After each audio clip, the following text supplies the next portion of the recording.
Assalamualaikum warahmatullahi wabarakatuh. Halo Sobat Semada, jumpa lagi nih di Smodcast Semada Punya Cerita.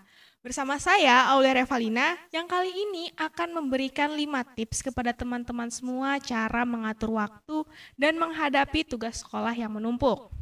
Nah, pasti teman-teman sering banget nih dihadapi dengan tugas sekolah yang menumpuk. Dikarenakan teman-teman sering menunda-nundanya dan akhirnya membuang waktu yang bisa digunakan untuk mengerjakan tugas dan belajar, tetapi teman-teman malah menggunakan waktu itu untuk hal yang tidak bermanfaat.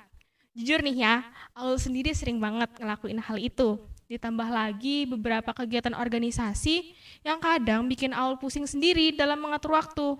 Tapi tenang aja nih, alhamdulillahnya sekarang Aul sudah berhasil produktif dan sudah berhasil mengatur waktu agar tugas sekolah tetap selesai walaupun Aul sendiri banyak kegiatan. Yap, di sini Aul akan berikan sedikit tips buat kalian semua yang suka bingung mengatur waktu karena banyak kegiatan. Kalian mau tahu? Langsung aja ya Aul jelaskan. Tips yang pertama, 1. Membuat jadwal atau target kegiatan harian.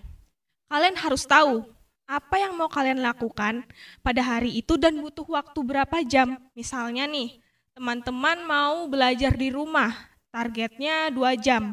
Nah, di situ kalian benar-benar udah jadwalin waktu 2 jam untuk belajar di rumah. Jadi kegiatan kalian yang lain itu bisa lebih terorganisir dan bermanfaat dari bangun tidur sampai tidur lagi.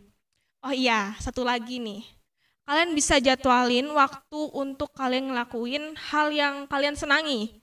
Jujur hal itu berguna banget buat kalian. Karena di saat kalian lagi capek-capeknya untuk belajar, hal itu bisa menjadi hiburan buat kalian. Jadi kalian tidak terbebani dengan pelajaran. Tips yang kedua, mengontrol diri. Terkadang nih ya, keinginan kalian untuk belajar itu akan tertunda. Karena kalian mulai tergoda untuk bermain handphone atau hal-hal lain yang menyenangkan. Sebenarnya hal itu boleh dilakukan, tapi kalian harus tahu batasannya. Sebab jika dilakukan secara berlebihan dapat mengganggu jadwal kegiatan harian kalian. Jadi kalian harus mampu mengontrol diri kalian supaya waktu yang kalian gunakan itu tidak terbuang dengan hal-hal yang kurang bermanfaat. Yang ketiga, mencari motivasi. Motivasi ini harus banget kalian gunakan pada saat kalian benar-benar udah merasa males banget untuk belajar ataupun mengerjakan tugas nih. Jadi diri kalian itu termotivasi dan semangat dalam diri kalian itu bisa bangkit lagi. Nah, kalau bicara tentang motivasi nih, aku keinget sama Mayudi Ayunda karena mencari motivasi ini salah satu cara menghilangkan rasa malas yang disarankan sama Mayudi Ayunda. Dan kata-kata yang paling aku ingat itu Mayudi bilang gini nih, when you feel like quitting, think about why you started. Ketika kamu merasa ingin berhenti, pikirkan kenapa kamu memulainya.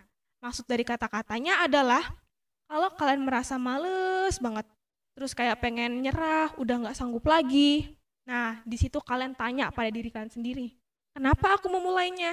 Pasti jawabannya, oh iya, kan aku punya cita-cita yang mau aku capai, gitu kan? Nah, di situ kalian tuh udah punya tujuan yang jelas kenapa kalian memulainya. Dan untuk mencapainya itu, kalian harus melawan rasa malas yang kalian rasakan. Sampai sekarang pun aku masih jadikan hal itu sebagai motivasiku. Dan kalian semua juga bisa jadikan itu sebagai motivasi kalian. Tips yang keempat, disiplin dan konsisten. Yaps, kita harus berjanji sama diri sendiri supaya selalu disiplin dan konsisten. Mengapa begitu? Karena siapapun yang bisa mengatur diri kita adalah diri kita sendiri. Dengan menanamkan prinsip dan berjanji untuk selalu menanamkan prinsip dan berjanji untuk selalu disiplin dan konsisten, maka secara tidak langsung kita harus melakukannya karena sudah merasa berjanji. Begitu teman-teman. Yang terakhir, yang kelima nih, meluangkan waktu untuk diri sendiri. Kita juga nggak boleh lupa sama me time nih guys, karena kalau tubuh capek itu kita jadinya nggak fokus kan, ya kan? Nah dari situ pekerjaan itu bukannya selesai malah tambah ruwet. Jadi usahain kita itu punya waktu untuk me time nih, biar tubuh itu fresh dan rileks kembali.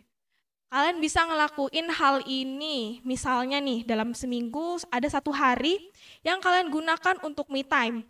Di satu hari itu kalian bisa santai-santai tanpa mikirin Nah, itu dia sedikit tips dari Aul. Kalau tips teman-teman gimana nih? Boleh tulis di kolom komentar ya. Aul harap sedikit tips dari Aul ini bisa membantu kita semua ya guys. Semangat! Sampai sini dulu ya Smodcast kita kali ini.